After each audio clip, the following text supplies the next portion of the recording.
You're not broke because you don't work hard enough. You're broke because you're playing a game you don't understand. And here's the hard truth. Nobody taught you the rules. Not your parents. Not school. Not even the people who supposedly made it. They just told you to get good grades, find a stable job, and everything would work out. But did it? You did what you were told. You got the degree. You landed the job. You show up every day. You work overtime. You hustle.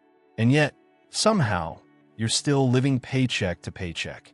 You're still stressed about bills. You're still wondering when things will finally get easier. Meanwhile, there are people half your age retiring early.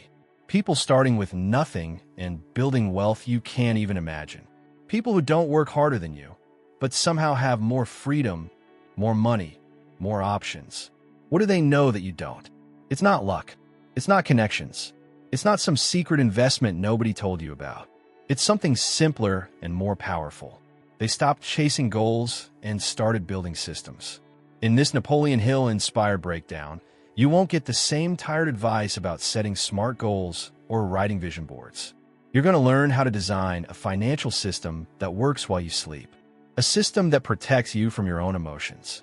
A system that turns small, boring decisions into life-changing wealth. If you're tired of working hard and staying broke, tired of feeling like you're doing everything right but getting nowhere, this is where everything shifts. From today forward, we stop chasing money. We start building the system that makes money chase us. Most people think they have a money problem. They don't. They have a system problem. You can't out-earn a broken system. You probably tried. You got a raise, and somehow you still ran out of money by the end of the month. You made more this year than last year, but your bank account looks exactly the same. You set a savings goal in January, and by March it was gone. Not because you're careless. Not because you don't care. But because you were relying on motivation instead of structure. Let me tell you something about motivation. It's garbage. Motivation is that feeling you get at 11 p.m. when you watch a success video and promise yourself tomorrow will be different. Motivation is setting a New Year's resolution to save $10,000 and feeling unstoppable for exactly 72 hours. Then life happens. Your car breaks down. Your friend invites you out. You see something on sale. You're tired. You're stressed. And suddenly that big financial goal you set, it disappears like smoke. That's not your fault. That's what happens when you rely on goals without systems. A goal is a wish. A system is a structure. A goal says I want to be wealthy. A system says every single dollar that enters my life has a job before I even see it. A goal says I want to save more money. A system says 20% of my income goes straight to savings the moment I get paid, automatically, no thinking required. A goal depends on your feelings. A system removes your feelings from the equation entirely. And that's where the power is. Here's what most people do. They set a budget. They write down their goals. They promise themselves this month will be different. And for a week, maybe two, they actually stick to it. They say no to eating out. They skip the impulse buy. They feel disciplined. They feel in control. Then one bad day happens. Work was stressful. They had a fight. They felt tired. And their brain says, you know what? You deserve a treat. You've been working hard. Just this once. And just this once becomes twice. Twice becomes a habit. And suddenly they're back where they started, wondering why they can't stick to anything. But here's the truth. You didn't fail. Your system failed. Because your system was based on willpower. And willpower runs out. Willpower is a battery. It drains throughout the day. By the time you get home from work, by the time you've dealt with stress and decisions and responsibilities, your willpower is dead. That's when the worst financial decisions happen. That's when you order takeout instead of cooking. That's when you buy stuff you don't need. That's when you say, I'll start saving next month. You're not weak. Your system just wasn't designed for real life. A strong financial system doesn't need you to be perfect. It works even when you're tired, stressed, emotional, or distracted. It removes decisions. It removes temptation. It removes the need to think at all. That's the difference between people who stay broke and people who build wealth. Wealthy people don't have better willpower. They have better systems. Let's talk about what a real system looks like. Step 1, automate everything. And I mean everything. The moment your paycheck hits your account, your system should already be moving money where it needs to go. 20% to savings. Gone. before you see it, before you touch it, before you convince yourself you need it for something else. 10% to investments. Automated. No debate. No excuses. Bills. Automated. The day after payday. Debt payments. Automated. Same day, every month. What's left after all of that? That's your spending money. That's what you get to live on guilt-free. Because everything that mattered already happened. You're not trying to be disciplined at the end of the month when you're tired and broke. You built discipline into the system at the beginning of the month when you had clarity. This is how you remove emotion from money. You're not asking yourself, should I save this month? You're not wondering if you can afford to invest. You already did. The system decided for you. And your future self will thank you for it. Step 2, separate your money into accounts with specific jobs. One account for bills, one for savings, one for investments, one for spending. Why? Because when all your money sits in one account, your brain sees it as one big pile of available cash. You look at your balance and think, oh, I have $3,000. I can afford that. But you can't, because $1,200 of that is rent. $400 is utilities. $300 is debt. $500 is savings. You actually have $600 to spend. But your brain didn't see that. It saw $3,000 and made a decision based on a lie. When you separate your money, you see the truth. Your spending account shows you exactly what you can actually afford to spend. No confusión, no guilt, no surprise overdrafts at the end of the month.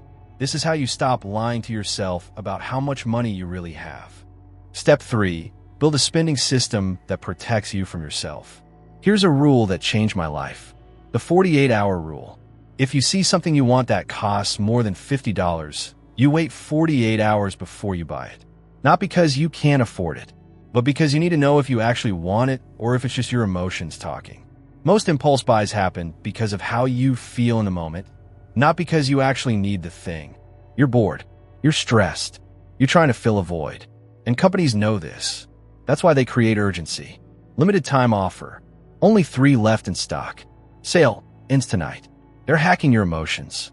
The 48-hour rule hacks them back. After 2 days, 80% of the time, you won't even remember why you wanted it.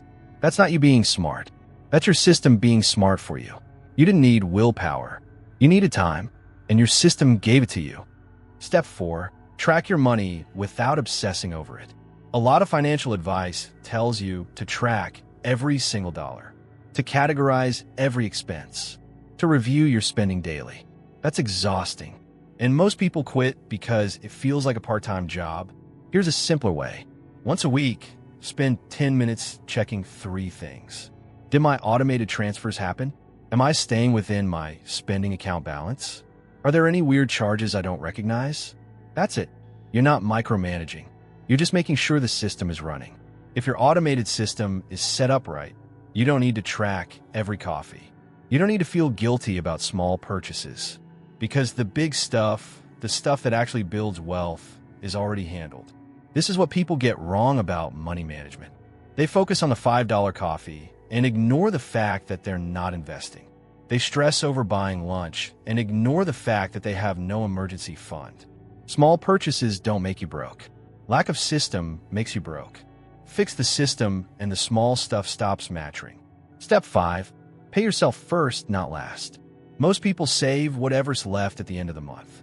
And here's the problem. There's never anything left. There's always another expense, another obligation, another reason to push savings to next month. Paying yourself first flips the script. The moment you get paid, the first person who gets money is you. Not your landlord, not the electric company, not Netflix. You. Because if you don't prioritize your future, nobody else will. Your bills will get paid. They always do, because you'll make sure of it. But if you don't set up a system that pays you first, your savings will always be the thing that gets sacrificed. And that's how people work their entire lives and retire with nothing. Now, let's talk about investing, because this is where most people freeze. They think investing is complicated. They think you need thousands of dollars to start. They think you need to understand the stock market, or pick the right stocks, or time the market perfectly. None of that is true.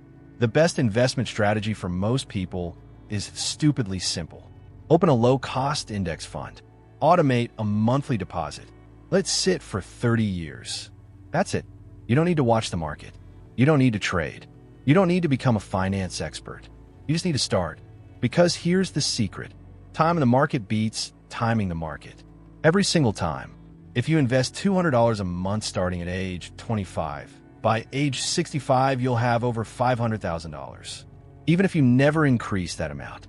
Even if the market has ups and downs. Even if you don't know what you're doing. The system does the work. Compound interest does the work. You just have to start and stay consistent. But most people don't start. They wait until they have more money. They wait until they understand it better. They wait until the perfect moment. And while they're waiting, time passes.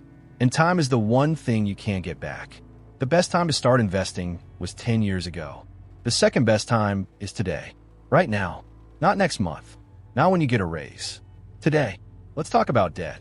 Because a lot of people are stuck in a cycle. They want to save. They want to invest.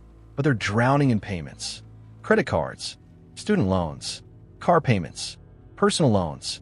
And every month, they're just trying to survive. Here's the truth. You can't build wealth while you're bleeding money to interest. Debt is a system designed to keep you broke. Every month you carry a balance. You're paying someone else for the privilege of spending money you didn't have. That's not freedom. That's a trap. So here's the system. List every debt you have, smallest to largest. Pay minimum payments on everything. But throw every extra dollar at the smallest debt. When that's paid off, take that payment and add it to the next smallest debt. This is called the debt snowball, and it works. Not because it's mathematically perfect, but because it's psychologically powerful. Every time you pay off a debt, you get a win. Your brain gets a hit of dopamine. You feel progress, and that progress keeps you going. Because debt payoff isn't a sprint. It's a marathon, and you need wins along the way to stay in the race. Most people fail because they try to pay off everything at once. They spread their money thin. They never see progress, and they give up. The debt snowball gives you momentum, and momentum is everything. Here's something nobody talks about. Your income has a ceiling, but your expenses don't. You can only work so many hours. You can only get so many raises, but you can always spend more. There's always a bigger house, a nicer car, a newer phone, better clothes, fancier vacations. The lifestyle creep is real. And it's why people who make six figures are still broke. Because they increase their income, but they also increase their spending. They make more money, but they don't keep more money. The system to beat this is simple. Every time you get a raise, a bonus, or extra income, split it. 50% goes to your lifestyle. 50% goes to your future. You get a $200 raise. $100 goes to increasing your automated savings or investments. $100 goes to improving your life. This way, you're rewarding yourself for progress. But you're also protecting your future. You're not staying stuck, but you're also not inflating your lifestyle so much that you trap yourself again. Balance is the key. Enjoy the present, but don't sacrifice the future for it. Here's the part most people hate hearing. You need an emergency fund, and it needs to be boring. I know. It feels like dead money. It's just sitting there doing nothing. Not growing, not invested, just existing. But that boring pile of cash is the difference between a bad month and financial collapse. Your car breaks down. Your emergency fund handles it. You lose your job. Your emergency fund keeps you afloat while you find another one. Medical bill, emergency fund, unexpected expense, emergency fund. Without it, every surprise becomes a crisis. You go into debt. You panic. You make bad decisions. You raid your investments. You start over. An emergency fund isn't about making money. It's about protecting the money you've already built. Start with $1,000. That covers most small emergencies. Then build to 1 month of expenses. Then 3 months. Then 6 months. This isn't fast. This isn't exciting. But it's the foundation of financial security. And without a foundation, everything else crumbles. Now let's talk about the psychology of money. Because money isn't just math. It's emotion. It's identity. It's fear and hope and shame and pride all mixed together. That's why smart people make dumb money decisions. That's why high earners stay broke. That's why people know what to do but don't do it. Your relationship with money was built in childhood. You watch how your parents handle money. You absorb their fears, their beliefs, their patterns. If they fought about money, you learn money causes stress. If they never talked about it, you learn money is uncomfortable. If they spend impulsively, you learn that's normal. And now, as an adult, you're living out scripts you didn't even write. The first step to fixing your money is recognizing this. You're not bad with money because you're broken. You're bad with money because you're running outdated programming. But here's the good news. You can rewrite the script. You can choose a new identity. I am someone who saves. I am someone who invests. I am someone who makes smart financial decisions. You say it. You act like it. And over time, it becomes true because identity drives behavior, and behavior creates results. Let's get practical. Here's a challenge. For the next 30 days, I want you to build one financial system. Just one. Not 5. Not 10. 1. Automate your savings. Set up the 48-hour rule. Start your emergency fund. Begin the debt snowball. Open an investment account. Pick one thing that will make the biggest difference in your financial life and build a system around it. Not a goal, not a wish. A system. Something that works whether you feel like it or not. Something that removes decisions. Something that builds your future on autopilot. And here's what's going to happen. You're going to feel resistance. Your brain is going to say this is too hard.